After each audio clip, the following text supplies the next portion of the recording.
जय जिजाऊ मित्रांनो, मी फिरदौस शेख डिजिटल बनव YouTube channel मध्ये आपले स्वागत आहे. मित्रांनो, 2-3 दिवसापासून मी व्हिडिओ बनवत नव्हतो, तर सगळेच कमेंट्स मी आज याच्यामध्ये घेतोय. थोडा व्हिडिओ मोठा होईल. तर चला आपण आपल्या दर्शकांचे काही क्वेरीज आहेत तर त्याचा सोल्युशन देतो आपण पाहणार आहोत. आपले दर्शक कमेंट्स करतात, सर मला कास्ट व्हॅलिडिटीची स्लिप भेटली आहे पण मला फॉर्म रिजेक्ट झाला आहे म्हणून ईमेल आला, तर काय करावं ते प्लीज सांगा. हे बघा, तुम्हाला जी व्हॅलिडिटी रिजेक्ट झाली आहे त्याचा त्यांनी मेलवरती कारण सांगितलं असणार आहे. ते कारण बघा आणि त्याच्या रिलेटेड जी काही म्हणजे तुमची जी क्वेरी आहे त्याचे रिलेटेड तुमचे काही डॉक्युमेंट असतील तर ते तुम्ही समितीमध्ये जाऊन आणि तुम्हाला त्याचं क्लॅरिफिकेशन करावं लागेल. बेटर वे तुम्हाला जे ईमेल वरती त्याचा रिझन सांगितलं असेल तर ते रिझन कॉमेंट्स करा, म्हणजे आपण त्याच्यावरती काय करायचं तर त्याचं म्हणजे आपण व्हिडिओ मध्ये समाविष्ट करू. त्याच्यानंतर नेक्स्ट क्वेरी आहे, मग सरनेम कुमार ओबीसी 82 आहे पण 1944च्या डॉक्युमेंट वरती कास्ट मराठा लिहिलेली आहे. हे बघा मित्रा, सरनेम कुंभार असला तरी आपल्याला डॉक्युमेंट जे आहेत ते जाती संदर्भामध्ये पाहिजे. कुंभार जाती संदर्भात जर तुमचा मराठा असेल तर ते तुमची कास्ट मराठा म्हणून गणली जाईल.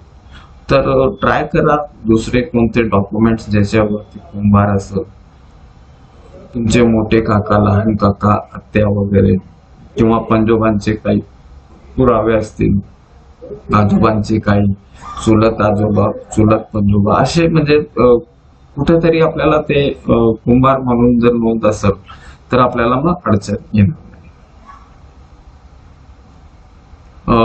नेक्स्ट क्वेरी आहे, सर माझ्या स्कूल एलसी मध्ये माझी कास्टची थोडी स्पेलिंग मिस्टेक झाली आहे. मला कास्ट व्हॅलिडिटी काढायची आहे पण प्रॉब्लेम येऊ शकतो का? बघा, शाळेच्या एलसी मध्ये म्हणजे कास्टचा जो नाव आहे त्याच्यामध्ये थोडाफार म्हणजे काही स्पेलिंग मिस्टेक असेल तर त्याला काही एवढा हे नसतो, कारण फक्त एवढा एकत्रित जे जात आहे त्याच्यामध्ये जे तो प्रोनाउन्सिएशन होतोय का हे म्हणजे बघणं गरजेचं आहे. तर ते असेल, आणि प्लस कास्ट व्हॅलिडिटीसाठी जे जास्त फॅक्टर म्हणजे महत्वाचा असतो ते जुने पुरावे, ते फार महत्वाचे असतात. आता तुमच्या जे एलसी मध्ये समजा ठीक आहे स्पेलिंग मिस्टेक असेल त्याला अडचण येणार नाही, परंतु तुम्ही तुमची जात जी आहे, कम्युनिटी जी आहे तुमची, त्या संदर्भामध्ये जे मानक दिनांकाचे पुरावे हे महत्वाचे आहेत. ते वडिलांचे असू शकतात, ग्रँडफादर, आजोबा, पंजोबा यांचे असू शकतात. तर याच्यामुळे तुम्ही जे आहे तुमची जात सिद्ध करू शकता. एवढा म्हणजे तुमच्या एलसी मुळे तिथं काही प्रॉब्लेम येणार नाही. परंतु एक गोष्ट लक्षात घ्या, जितकं जास्तीत जास्त तुम्ही पुरावे जुने द्याल त्याच्यावरून तुमची जातीचा व्हॅलिडिटी तिथं होणार आहे. नेक्स्ट क्वेरी आहे, सर बुद्धिस्ट कास्ट सर्टिफिकेट आहे तर माझं central caste certificate SC category HS निघेल का? हे बघा, बुद्धिस्ट तुमचं आपल्या महाराष्ट्रामध्ये तुम्ही म्हणजे एससी कॅटेगरीचा जो काही म्हणजे असतो, आता जसा महारचा सिरियल नंबर 37 म्हणजे नवबुद्ध Buddhist convert to SC serial number आणि त्याचा पुढे तो नंबर असतो म्हणजे 37 असा दाखला मिळतो. परंतु सेंट्रल कास्ट सर्टिफिकेट काढताना तुम्हाला एससी कॅटेगरीचा मिळेल आणि तुम्ही जे काही म्हणजे सिरियल नंबरचे तुमचे आहेत त्या मिळत, काही त्याला प्रॉब्लेम येत नाही. नेक्स्ट क्वेरी आहे, सर तुमचा मोबाईल नंबर द्या, मला जात पडताळणी करायची. बघा मित्रा, मी कम्युनिटी गाईडलाईन यूट्यूबची जी गाईडलाईन आहे त्याच्यामध्ये आम्ही आमचे नंबर शेअर करू शकत नाही. तर तसं माझं जे तुम्ही मला मेल केलं तरी चालते, परंतु मेल करण्यापेक्षा तुम्ही युट्यूबच्या कॉमेंट मध्ये कॉमेंट्स करा आणि त्याचा वरती व्हिडिओ मी नक्की बनवेन. आणि टेलिग्राम चॅनल जॉईन करा आणि माझा व्हॉट्सअप ग्रुप पण आहे, त्याच्यामध्ये जॉईन व्हा, म्हणजे तुम्हाला तिथं अडचण येणार नाही. नेक्स्ट क्वेरी आहे, जर माझ्याकडे 1961च्या आतील पुरावा आहे, आजोबाचे काही कागदपत्रे नाही, तर मला व्हॅलिडिटी मिळेल. आतील पुरावा हे बघा, तुमच्याकडे जर 1961च्या आतील पुरावा असला तर तुम्हाला म्हणजे अडचण येणार नाही. आणि आजोबाचे कागदपत्र असायलाच पाहिजे असं काही गरज नाही. चुलत आजोबा पण चालतील. वडिलांपर्यंत पण जर तुम्ही मानक दिनांकावर असाल तर वडिलांचं पण म्हणजे त्या पुराव्यावर तुमची कास्ट व्हॅलिडिटी होईल. आपण वंशावळ याच्यासाठी लावायची की बाबा आपला जो नातेसंबंध आहेत, समजा वडिलांचे डॉक्युमेंट 1961 पूर्वीचे असतील, त्याच्यावरनं तुमची व्हॅलिडिटी सिद्ध होत असेल तर काही हरकत नाहीये. फक्त वंशावळ जे आपण खेचतो त्याच्यामध्ये मग आजोबा घ्या, होईल तर शक्य मग आजोबांच्या नंतर मग वडील, त्याच्यानंतर मोठे काका, लहान काका, आत्या, असे म्हणजे थोडी वंशावळ सविस्तर विस्तृत करा आणि त्याच्या अनुरूप डॉक्युमेंट लावा. आणि तुमच्याकडे 1961 म्हणजे मानक दिनांकापूर्वीचा पुरावा आहे तर तुम्हाला काय अडचण येणार नाही. तर आता कधी कधी काय होतं, आजोबांचे पुरावे नसतात, कधी कधी वडिलांचे पण नसतात, परंतु ब्लड रिलेटिव्ह मध्ये पुरावे असले तरी ते सफिशियंट आहे. मग ते चुलत आजोबाचे असू शकतात, आत्याचे असू शकतात, असं कोणाचंही म्हणजे त्याच्याने तुम्ही तुमचे कास्ट सिद्ध करू शकतात, काही प्रॉब्लेम नाही. नेक्स्ट क्वेरी आहे, बौद्ध आहे, लढायला संविधान वाचायला सर्वात जास्त आमदार, खासदार, चांभार आणि मान समाजाचे आहे, तिथं अन्याय होत नाही का? हे बघा, आता हा जो विषय आहे, आपल्या आमदार आणि खासदार हे म्हणजे जातीने आहे, म्हणजे त्याच्यामुळे SC ST अनुरूपतेतनं निघून जातात, परंतु ते एवढं प्रभावीपणे म्हणजे तिथं ते मांडत नाही. आणि दुसरी गोष्ट, आता ज्याच्याकडे जात पडताळणी झाली तर तो जो म्हणजे आहे तो त्याच्या म्हणजे खानदानचाच विचार करतो तिथं जाऊन, किंवा सामान्य पण. आता समजा अनेक वेळा असे पण झालेलं आहे तर एका खानदान मधले आता काकांच्या मुलांनी व्हॅलिडिटी घेतले, परंतु ते जे आहेत मोठ्या काकाच्या मुलांना सहकार्य करत नाही, किंवा मोठ्या काकाच्या मुलांनी व्हॅलिडिटी वगैरे घेत असेल, डॉक्युमेंट्स त्यांच्याकडे असेल तर ते लहान काकाच्या मुलांना ते सपोर्ट करत नाही. त्यांना असं वाटतंय की बस आम्हाला व्हॅलिडिटी मिळाली, आता आम्हाला कोणी प्रतिस्पर्धी नको पुढे इलेक्शनसाठी किंवा काही पेट्रोल पंप वगैरे काय घेण्यासाठी. तर ते मुद्दामून म्हणजे आपल्या खानदानच्या पण लोकांनी असं करीत नाही, तर तुम्ही आमदार खासदारांकडून काय अपेक्षा करणार आहे? तर हे कुठेतरी म्हणजे थांबलं पाहिजे. ही म्हणजे आपल्यातलीच ती कमतरता आहे. नेक्स्ट क्वेरी आहे, sir, I send caste certificate for validation but which email I added that got disable and can't recover, so how can the process has no impact? हे बघा, आता कसं आहे माहितीये का, तुमची जी मोबाईल नंबर आणि ईमेल ID हे फार महत्वाचं असतं. आणि मी अनेक माझ्या व्हिडिओमध्ये सांगितलेलं आहे, ज्यावेळेस तुम्ही कास्ट व्हॅलिडिटीसाठी अप्लाय करता तर आपला स्वतःचा ईमेल तो द्या आणि स्वतःची मोबाईल नंबर द्या. कधी कधी अनेक जण ऑनलाईन करताना सायबर कॅफेवाला टेम्पररी ईमेल ID बनवतो आणि आपण टेम्पररी कोणाचा तरी मोबाईल नंबर रजिस्टर्ड करतो, तसा करू नका. आता याच्यासाठी म्हणजे तसं ऑनलाईन प्रोसेस म्हणजे अर्जदाराकडे नसते. तुम्हाला म्हणजे तुमचा जो संबंधित जात पडताळणी विभाग आहे तिथं जाऊन आणि तिथंच त्यांच्याशी हे करा. ते काय त्यांनी काय तुम्हाला मदत केली त्यांच्या सिस्टम जे त्यांच्या ऑनलाईन सिस्टम मध्ये जर ऍडमिन मध्ये शक्य झालं तर ते करू शकतात. परंतु तसं, कारण ही तुमची चुकी आहे, ते रिकव्हर होत नाही याचा अर्थ तुमचा जो ईमेल ID तो काहीतरी म्हणजे तुमचा मोबाईल नंबर बदलल्यानंतर आता OTP वगैरे जात नसेल आणि त्याच्यामुळं तो डिसेबल झाला असेल, तरी तिथं प्रयत्न करा जाऊन काय त्याच्यामध्ये म्हणजे होऊ शकतो, काय मार्ग निघू शकतो. नेक्स्ट क्वेरी आहे, सर, माझ्याकडे SC कास्ट सर्टिफिकेट व्हॅलिडिटी आहे तरी पण सेंट्रलचं कास्ट सर्टिफिकेट काढावं लागतो का? हे बघा, मुळातच आपल्याला जे जातीचा दाखला जो आहे तो दोन कामासाठी म्हणजे आता एक सेंट्रलच्या ज्या पोस्ट असतात किंवा सेंट्रलच्या ज्या ऍडमिशन असतात शाळेच्या, कॉलेजच्या, विद्यालयाच्या, तर त्याच्यासाठी बघतो. म्हणजे सेंट्रल नोकरीसाठी किंवा सेंट्रलचे जे विद्यालयामध्ये शिक्षणासाठी आपल्याला सेंट्रलची कास्ट सर्टिफिकेट लागते. आणि जे महाराष्ट्राचे जे म्हणजे पोस्ट आहेत, नोकऱ्या आहेत किंवा महाराष्ट्राचे जे ऍडमिशन्स आहेत शाळेच्या, तर त्याच्यासाठी महाराष्ट्राचा कास्ट सर्टिफिकेट लागतो. आणि आता तुम्हाला ज्यावेळेस महाराष्ट्राचे आरक्षणाचे फायदे घ्यायचे असेल तर त्यावेळेस महाराष्ट्राचं कास्ट सर्टिफिकेट आणि महाराष्ट्राची कास्ट व्हॅलिडिटी हे गरजेचे आहे. त्यावेळेस तुम्हाला महाराष्ट्राचे जे आरक्षणाचे फायदे ते मिळतात. आता जर तुम्हाला समजा सेंट्रल साठी जर पाहिजे असेल तर सेंट्रल साठी मग तुम्हाला म्हणजे तुम्ही सेंट्रल कास्ट सर्टिफिकेट काढू शकता, दोघंही काढू शकता. तुम्ही सेंट्रल पण काढू शकता, स्टेट पण. परंतु आपल्या महाराष्ट्रामध्ये जनरली सेंट्रलचा साठी म्हणजे आता फक्त रेल्वे वगैरे सोडली किंवा काही सेंट्रलचे बँकिंग वगैरे असेल तरच लोक सेंट्रल कास्ट सर्टिफिकेट काढतात. जनरली आपल्या महाराष्ट्रातील लोकांचा जो कळ आहे, युवकांचा कळ, तो महाराष्ट्रातले जे नोकऱ्या आहेत किंवा महाराष्ट्रातले ऍडमिशन त्याच्यासाठी असतो.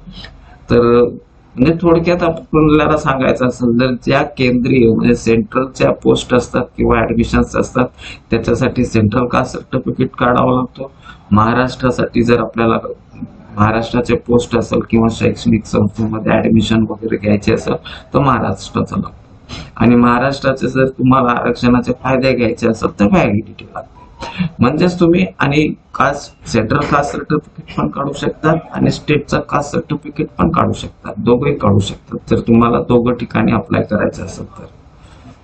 नेक्स्ट क्वेरी आहे कपिल पाटील साहेबांनी मग ईसाई धर्मांतरित बांधवांचे कपिल पाटील साहेबांनी सांगितलं की आदिवासी ईसाई धर्म परिवर्तन केले तरी आरक्षणाचा लाभ मिळू शकतो आणि आता म्हणतात हिंदू झाले तर आरक्षण हे कसं. आदिवासींचा कोणताही धर्म नाही म्हणून ते अनेक धर्मात आढळतात. वास्तविक आदिवासी निधर्मी आहे. हे बघा बरोबर आहे. आदिवासी समाज हा जो आहे कोणत्या देवी देवतांची पूजा करत नव्हता. निसर्ग हा त्यांचा देव होता, म्हणजे त्यांचा धर्म नव्हता. आता आपल्याकडं जो म्हणजे जात सिस्टम निर्माण केली गेली ते जे आहे सनातन धर्माच्या नुसार म्हणजे 4 ज्या आपल्याकडं समाज घटक बनवले गेले तर त्याचाच म्हणजे हा परिणाम आहे. परंतु आता कसं आहे ते आदिवासी ज्यांचा धर्म नाही, जे निसर्गाला म्हणजे त्यांचा म्हणजे देव मानायचे, आता ते त्यांचा पण हिंदूकरण करणं म्हणजे ब्राह्मणीकरण करणं सुरू झालंय. याबाबत कपिल पाटलांनी हा मुद्दा विधानसभेमध्ये उपस्थित केला. नेक्स्ट क्वेरी आहे SC/ST शिष्यवृत्ती राजकीय किंवा बोगस एसटी, उदाहरणार्थ मध्ये प्रकरण 40 ST सर्वश्रुत आहे. तुम्ही अगदी खरे बोलले, पण आरक्षण गरीब हटाव कार्यक्रम नाही. सामाजिक प्रतिनिधित्व दिलेले राजकीय नेतृत्व त्यांचे संवैधानिक कर्तव्य व जबाबदाऱ्या विसरत आहेत. त्यांना लाज राहिली नाही. आपली जागा पद हे शाबूत राहील यासाठी ते पक्षाचे बांधील आहेत. त्यांना SC/ST जातीबाबत तमा नाही. 288 आमदारांनी मंत्री होताना घेतलेली शपथ संविधान वाचून समजून घेत असे वागणे इतके केले तरी लोकशाही संविधानाचे फलित झाले असे वाटेल. यांचा मेन मुद्दा आहे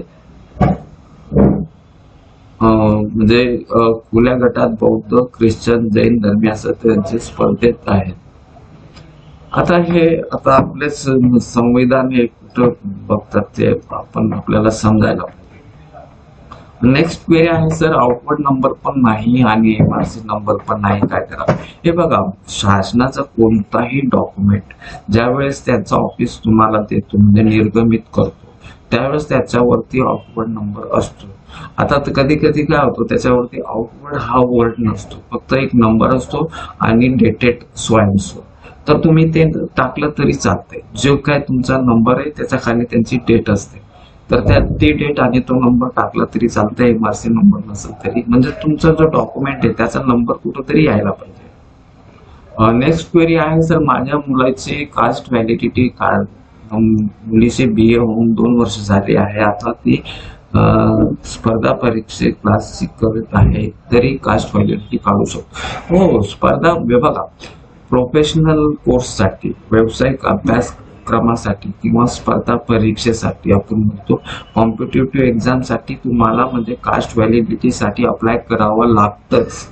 आणि ते ज्यावेळेस तुम्ही स्पर्धात्मक परीक्षेसाठी किंवा दुसऱ्या व्यावसायिक अभ्यासक्रमासाठी ज्यावेळेस तुम्ही ऑनलाईन फॉर्म भरतात, तर तो जो ऑनलाईनचा फॉर्म आहे त्याची जी अप्लिकेशन ते तुम्ही तिथं फॉर्म 15A च्या ठिकाणी अपलोड करून कास्ट व्हॅलिडिटीसाठी अप्लाय करू शकता. नेक्स्ट क्वेरी आहे सर, एजंटगिरी खूप वाढली आहे व्हॅलिडिटी ऑफिसमध्ये, त्यांनी अँटी करप्शन ब्युरोना लक्ष दिले पाहिजे.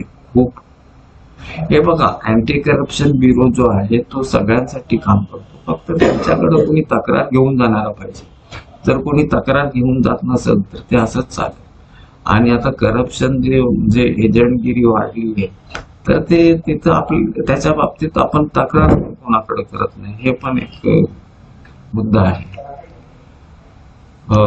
आपले एक मित्र कॉमेंट्स करतात NTCचे 1961चा पुरावा नाही, SDM साहेब होम इन्क्वायरी करून व्हॅलिडिटी देत नाही, पुढे काय करा, गायडन्स करा. हे बघा, जर तुम्हाला SDM म्हणजे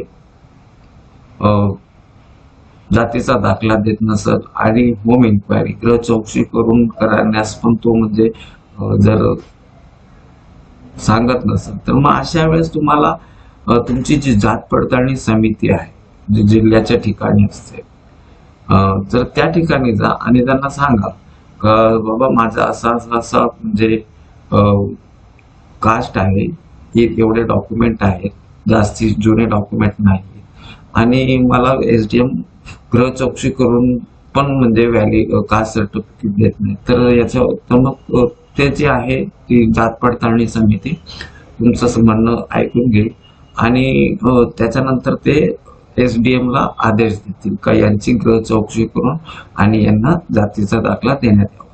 तत्पूर्वी तुम्ही स्थलांतर मूळ गावावरून स्थलांतरित झाला असाल तर तिथले जे तलाठी, ग्रामसेवक, सरपंच या तिघांचेही रहिवास आणि जाती संदर्भाचा दाखला घ्या. प्लस तुमचा जो नेटिव्ह आहे तिथनं पण तुमचे जे ग्रामसेवक, तलाठी, सरपंच यांच्याकडनं पण दाखले ते घेऊन आणि मग तुम्ही जात पडताळणी ऑफिसला ते जा. जात पडताळणी ऑफिसवाले मग SDM ला आदेश देतील आणि त्याच्यानुसार तुम्हाला कास्ट सर्टिफिकेट मिळेल. नेक्स्ट क्वेरी आहे सर, मी ST आहे, मी GMC नागपूर ग्रुप D साठी फॉर्म भरताना कास्ट व्हॅलिडिटी आणि कास्ट सर्टिफिकेट नंबर कसा भरायचा सांगा सर. तिथे नंबर टाकल्यानंतर इनव्हॅलिड दाखवत आहे. हे बघा, कधी कधी काय होतं, त्यांची जी त्यांनी ऑनलाईनचा जो सॉफ्टवेअर विकसित केलेला असतो, कधी कधी त्यांच्यामध्ये जे न्यूमरिकल व्हॅल्यू सोडून काय तुम्ही तिथं ऍड करत असाल तर तो घेत नाही.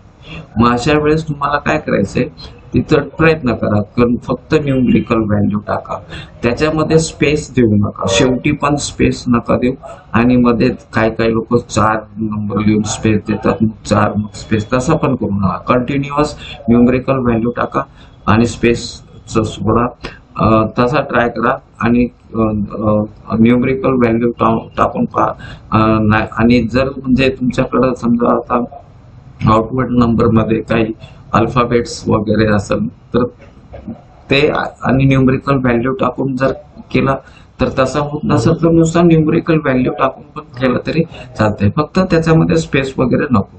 आणि समजा जर आपले पूर्वीचे जे दाखले होते त्याच्यामध्ये 4 आउटवर्ड नंबर म्हणून 4 डिजिट वगैरे असायचे किंवा 6 असायचे, मग अशा वेळेस नुसतं म्हणजे न्यूमरिकल व्हॅल्यू टाका आणि जर समजा त्यांनी त्याच्या सॉफ्टवेअर मध्ये 15 डिजिट ठेवले असेल तर मग पुढे 000 लावून आणि शेवटचे आपले जे काही नंबर आहेत ते टाका. नेक्स्ट क्वेरी आहे सर, जात प्रमाणपत्र पडताळणी समितीने फेटाळले तर मूळ फाईल फेटाळली तर याचे पत्र मिळते का व पुढे. हे बघा, त्यांचे पत्र म्हणजे तुम्हाला आता सध्या ऑनलाईन असल्यामुळे मेलवरच म्हणजे त्यांचा हे येतो, पत्र तसं काही येत नाही, मेलवरतीच ते पाठवतात आणि पुढे सांगतात पुढे अपीलसाठी काय कागदपत्र पुढे वकिलाला द्यावे लागते का, अपील प्रकरण सक्सेस राहिले का याविषयी. हे बघा, अनेक केसेस मध्ये जे आहे अपील मध्ये कोर्टाने अर्जदाराच्या बाजूने म्हणजे आदेश दिलेले आहेत, समितीला फटकारले पण आहे, असे अनेक पुरावे.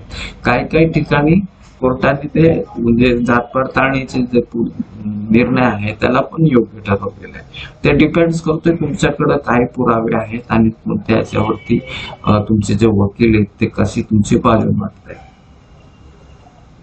नेक्स्ट क्वेश्चन आहे, हिंदू धर्मात शूद्र हा मागास किंवा अनुसूचित जातीत येतो. वेदांमध्ये तशी नोंद आहे म्हणून मागास लोकांना आरक्षण दिले जाते. ख्रिश्चन धर्मात कोणतीही जात अनुसूचित जात नाही. बायबलमध्ये मित्रा हे तुम्ही काय विचारते प्रश्न? ख्रिश्चनच्या मध्ये तुम्ही हे जाती संदर्भात, कुराणमध्ये पण जातीपातीचं म्हणजे हे बघा, जाती व्यवस्था ही जी आहे ही हिंदू धर्मामध्ये जे सनातनी धर्म आहे त्यांची व्यवस्था आहे. 4 वर्णाची व्यवस्था ही सनातनी व्यवस्था आहे. हे आणि ह्या 4 वर्ण व्यवस्थेलाच कंटाळून आपल्या ज्या भारतातल्या लोकांनी जे धर्मांतर केले ह्यालाच कंटाळून केलेलं आहे. नाहीतर हे पूर्वी जेवढे पण ख्रिश्चन मुस्लिम होते ते हिंदूच होते, परंतु ह्या वर्ण व्यवस्थेला कंटाळून त्यांनी म्हणजे हे एक तर ख्रिश्चन धर्म स्वीकारला, कारण ख्रिश्चन धर्मामध्ये पण म्हणजे ते असं जातीभेद होत नाही व मानत नाही. सगळे ज्यावेळेस फंक्शन मध्ये सगळे एका लाईनीत, ख्रिश्चन असो किंवा मुस्लिम, हे एकाच म्हणजे त्याच्यामध्ये अस्पृश्यता वगैरे हा काय फॅक्टर नसतो, म्हणून लोकांनी तो धर्म स्वीकारला. कारण पूर्वीच्या काळामध्ये हे जे 4 वर्ण होते याचा एवढा छळ म्हणजे झालेला का म्हणजे कोणताही आता म्हणजे आपल्या पूर्वजांनी जो डिसिजन घेतला धर्मांतरांचा तो काही म्हणजे इतका सहजासहजी घेतलेला नाही. आणि आता त्या काळामध्ये मुघलांचा म्हणजे मुसलमानांचा शासन असतानाही एवढा धर्मांतर झालेला नव्हता. जर त्यांनी जबरदस्तीने धर्मांतर केलं असतं तर आज हिंदुस्थानमध्ये एवढ्या वर्ष मुसलमानांनी राज्य केलं, सगळेच मुसलमान झाले असते. तर असं नाहीये. ज्यांना हे धर्म म्हणजे आवडला नाही, त्याचा अन्याय सहन झाला नाही, सांस्कृतिक दहशतवाद होता, त्याला कंटाळून लोकांनी ख्रिश्चन आणि मुस्लिम धर्म केला. नंतर मग बाबासाहेब आंबेडकरांनी बौद्ध धर्म स्वीकारला. आता नुकताच मराठा सेवा संघाच्या माध्यमातून अनेक मराठ्यांनी शिवधर्म स्वीकारले. तर हे का स्वीकारले? का त्यांनी हे जे वर्ण व्यवस्था आहे याच्या जाचाला कंटाळून त्यांनी म्हणजे केलेलं आहे. नेक्स्ट क्वेरी आहे, सर माझ्या टीसीवर आणि मार्कशीटवर नाव माने रुपेश विलास आणि माझ्या कास्ट सर्टिफिकेट व्हॅलिडिटीवर नाव रुपेश विलास.